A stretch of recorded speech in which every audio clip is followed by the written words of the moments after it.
Purnima prints Ashadham sale flat 30 to 60% discount ప్రతి 5,000 రూపాయల కొనుగోలుపై ఒక చీర ఉచితం.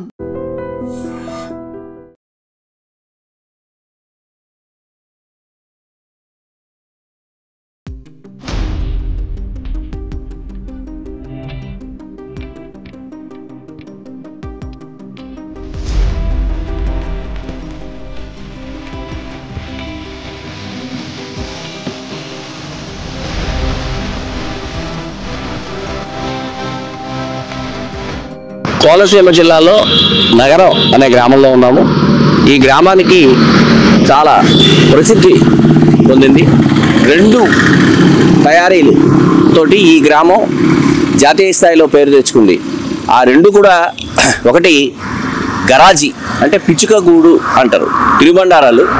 ఆ పిచ్చుకగూడు అనేది ఈ నగరంలో తయారు చేస్తారు. అతి చిన్న గ్రామం ఇది కోనసీమ జిల్లాలో. కానీ ఈ గ్రామంలో ఉన్న మొత్తం గ్రామస్తుల్లో సగానికి పైగా ఈ పిచ్చుకగూళ్ళు తయారీలోను అమ్మకాల్లోనూ వ్యాపారంలోనే స్థిరపడ్డారు. ఇక్కడికి పిచ్చుకగూళ్ళు కొనుక్కోవడానికి దేశ విదేశాల నుంచి వస్తారు. అలాగే ఇక్కడి నుంచి ఆ పిచ్చుకగూళ్ళు మన ఇతర రాష్ట్రాలకి, ఇతర దేశాలకి కూడా ఎగుమతి అవుతూ ఉంటాయి. వరిపిండితో పిచ్చుక అల్లిన గూడులాగా ఉండే ఈ పదార్థాన్ని పాలలో వేసుకుని కానీ మామూలుగా కానీ తింటారు. చాలా ప్రసిద్ధి చెందింది.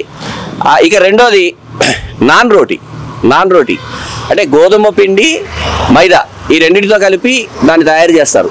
అప్పటికప్పుడు తయారు చేసి దాన్ని 5 పీసులని ఒక ప్యాకెట్గా చేసి ఆ ప్యాకెట్లను విక్రయిస్తారు. ఇవి కొనుక్కోవడానికి ఈ నాన్ రోటీ కానీ గరాజీలు కానీ కొనుక్కోవడానికి ఇక్కడికి నిత్యం కోనసీమ జిల్లా నుంచి కానీ పొరుగున ఉన్న పశ్చిమ గోదావరి జిల్లా నుంచి కానీ అనేక మంది వస్తారు. అలాగే పర్యాటకులు ఎక్కువగా వచ్చే కోనసీమ జిల్లాకి ఖచ్చితంగా దేవాలయాలు, అలాగే ఇతర పర్యాటక ప్రాంతాలు చూసే ప్రజలు వీటి గురించి తెలుసుకుని ఇక్కడికి వచ్చి వీటిని కొనుక్కుంటారు.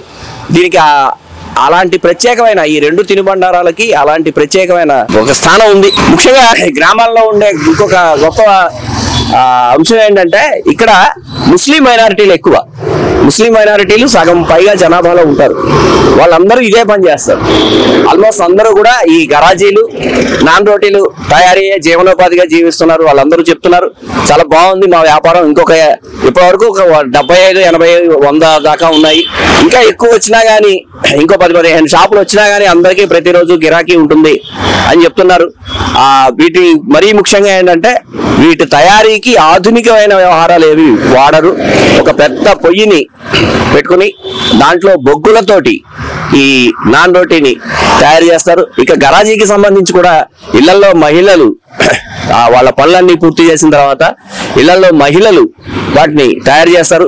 అదే మైనారిటీ ముస్లిమ్సే ఎక్కువ ఈ వ్యాపారంలో ఉన్నారు కాబట్టి వాటి తయారీ విధానాన్ని, అంటే నాన్ రోటీలు అయితే అప్పటికప్పుడు రోడ్డు పక్కన ఉన్న షాపుల్లోనే తయారు చేస్తారు. మిగతా గరాజీలు మాత్రం వాళ్ళ ఇళ్లలో తయారు చేస్తారు. కాబట్టి ఆ తయారీ విధానాన్ని మాత్రం మనకి, అంటే పైగా ఇప్పుడు మొహరం రోజులు కాబట్టి గరాజీలు తయారు చేసే అది చూపించడం కొంచెం కష్టం అని చెప్తున్నారు.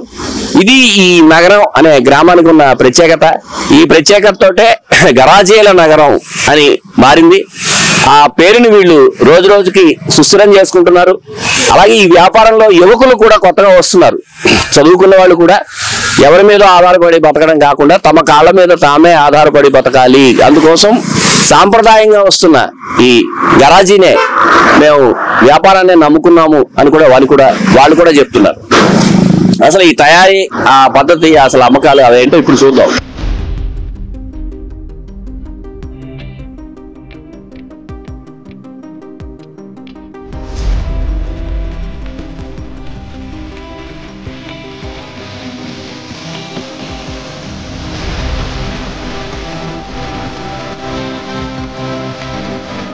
నమస్తే సార్.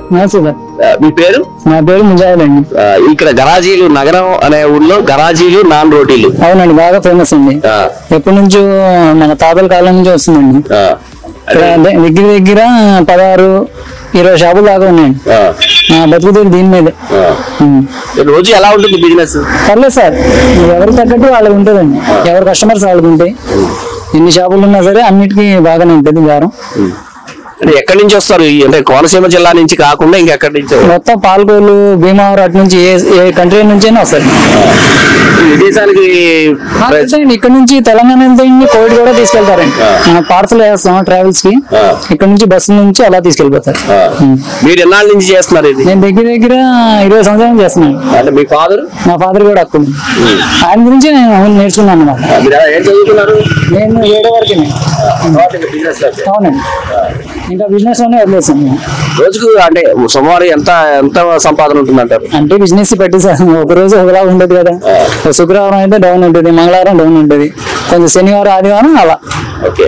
ఈ గరాజీలు ఎక్కడ చేస్తారు ఇవి? మామూలుగా ఇప్పుడు నా రోడ్లు ఎలా చేస్తున్నాను అలాగే షాపులు ఉంటాయండి, రోడ్డు పక్కనే అలా చేస్తా ఉంటారు, రోడ్డు పక్కనే ఉంటాయి. అలాగే మరి మహిళలు కొంతమంది? మహిళలు అంటే ఇంట్లో చేస్తుంటారు సార్, మాలాంటి మగవాళ్ళు అయితే రోడ్డు పక్కన చేస్తారు. అలా అంటే మహిళలు రారు కదా, వాళ్ళు అయితే ఇంట్లో చేస్తారు, మనం అంటే రోడ్డు పక్కనే చేస్తాం. అదే.